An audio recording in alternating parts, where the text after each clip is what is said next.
Well, you know, now it's not just a conservative rant. It maybe began with Robert Gibbs, the former White House spokesman, whining about the employer mandate and how much it would hurt business. Now, a lot of liberals are doing the same, saying that it's going to come back to bite Democrats on the hiney this November. Something's going on here. Sabrina, what is it?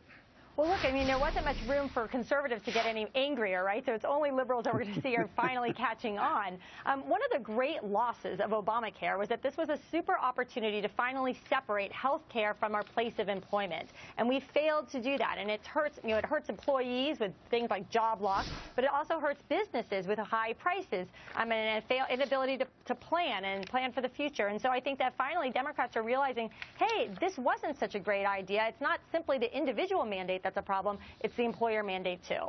What do you think of that, Jess?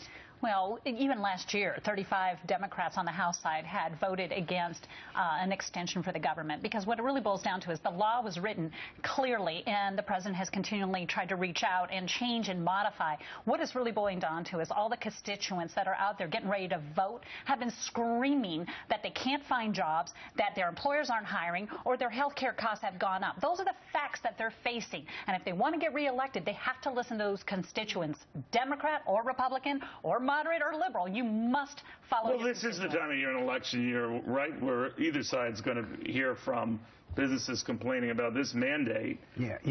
Put it off, delay it, do whatever you have to, because right now it's killing it. Well, I'm maybe not the best one to argue this, because I was kind of early to the party on this. I raised the issue back when we were still debating the Affordable Care Act. Look, there are very possible better ways. I think you called it the embodiment of evil. And what the hell was Obama thinking? Then that line that I really that loved. was me. That was me. Is he not the most clueless president we've had? That was all you. That was me. That was. It wasn't really. You know, there were probably better ways to go about it. And I actually agree with Sabrina. There are considerable upsides. What is Gibbs saying? Is that a watershed event? Here's the problem. Let's understand what the problem is. And I'm going to go back to what Sabrina said. There are many, many benefits to separating people out from the employment. The employment approach worked at a time, probably doesn't work now.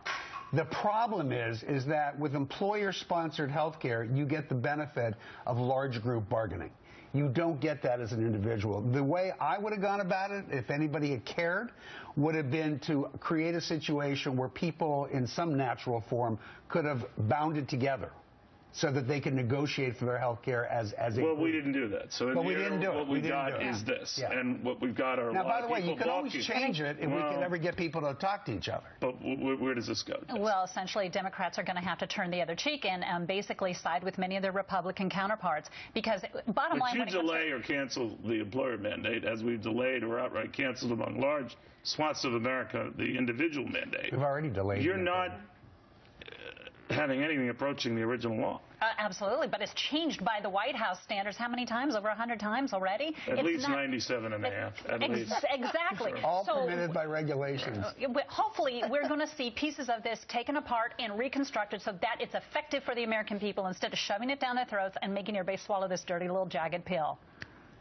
I agree. Thinking that through. Sabrina, what do you think of that? I'm not sure I'm with that. Well, no, but I agree that, look, what we really need is for individuals to own and control their health care dollars, right?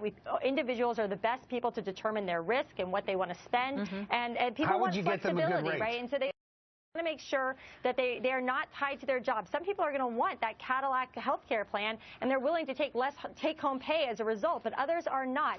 And I think that's what we're finding. When you tie it to your place of employment, you simply can't have that kind of flexibility that men and women are getting accustomed to. All right. We don't have the flexibility now, so something will change. Something's got to change.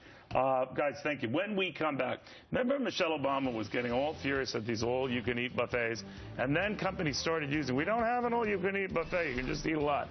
Well, I love this other company because it decided she never said anything about all-you-can-eat appetizers after this.